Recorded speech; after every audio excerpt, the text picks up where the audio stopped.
проектот Македонија вработува е проект кој што би рекол ја одбележа 2015 година. Започнавме да го реализираме некаде на средината на месец април 2015 година и целта на самиот проект беше да се помогне на повеќе групи на невработени лица кои што се помалку конкурентни на пазарот на труд преку низа на поволности да станат поконкурентни, со тоа да ги мотивираме приватните компании кои што доколку вработат одредено невработено лице преку овој проект ќе заштедат поголеми средства и на тој начин да го забрзаме процесот на отворање на нови работни места.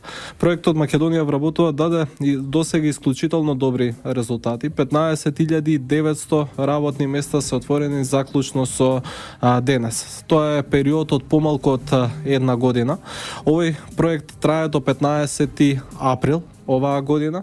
Би сакал да ги поттикнам сите приватни компании да искористат оваа единствена можност за да заштедат средства и да отворат нови работни места. Поволностите кои што ги нуди проектот Македонија вработува со ослободување од персонален данок и ослободување од плаќање на социјални придонеси. Зависно од која категорија на невработени лица ќе бидат вработени, ослободувањето може да изнесе од 27 до 37% до просечна бруто плата во период од 3 до 5 години, а за оние највозрастните до нивното пензионирање. Досега овој проект помогна на над 8700 компании да отворат нови работни места и вкупно се отворени, како што кажав, 15.900 работни места. Интересно е да се спомене што од овие 8700 дури 7700 компании се мали компании со до 10 вработени.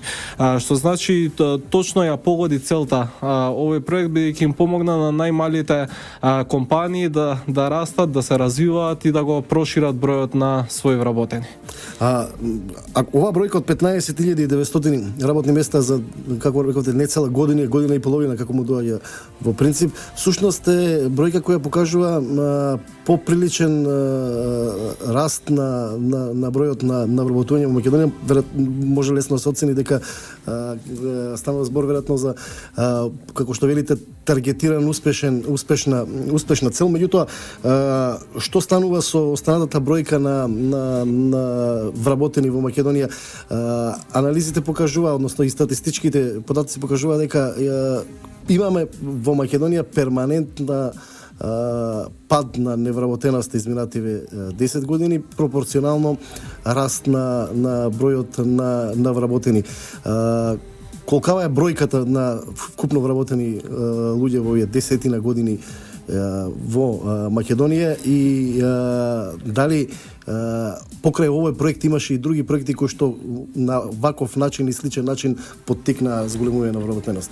Најголемиот успех на владата на Република Македонија предводена од ВМРО ДПМН изминатите 10 години е падот на невработеност и креирањето на нови работни места. Ако во 2006 ја затекнавме ситуацијата со над 38% невработеност, заклучно со последниот квартал од минатата година, невработеноста во Република Македонија падна на 24,6%, што е огромен пад за период од 10 години. Секако дека е се уште висок и дека треба да продолжиме со политиките кои што даваат резултат за континуирано да продолжи падот на невработеноста. Меѓутоа, во овој период од 10 години се отворени над 150.000 работни места. Само изминатата година преку проектот Македонија вработува се имаат отворено 15.900 работни места. Дополнително преку мерките кои што ги се реализираат преку Министерството за труд и социјална политика, како што е мерката за вработување на млади лица до 29 години, која што и практично беше иницијатор на проектот Македонија вработува. Таа мерка започнавме да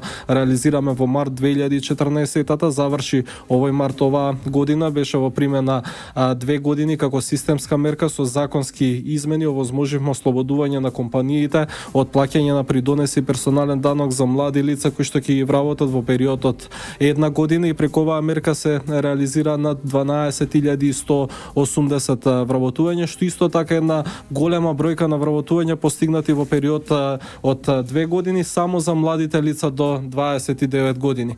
Тука се и активните мерки и политики за вработување кои што се дел од оперативните планови кои што ги носи владата на годишно ниво, а сме започнале со нивна реализација од 2007 година. Од прилика околу 10 милиони милиони евра се реализира за активни мерки и политики за вработување преку директни грантови за само вработување од 3000 евра, преку мерки за субвенционирано вработување преку кои што државата плаќа дел од платата во определен временски период од 6 до 12 месеци за секое вработено лице, до мерките за практиканство и за обука за побарувани вештини на пазарот на труд, преку кои што изминатите години се отворени околу 34.000 работни места. За оваа година имаме обезбедено 11,5 милиони евра само за активни мерки и политики за вработување. Очекуваме уште околу 8.000 работни места да се отворат преку овие директни субвенции на приватните компании.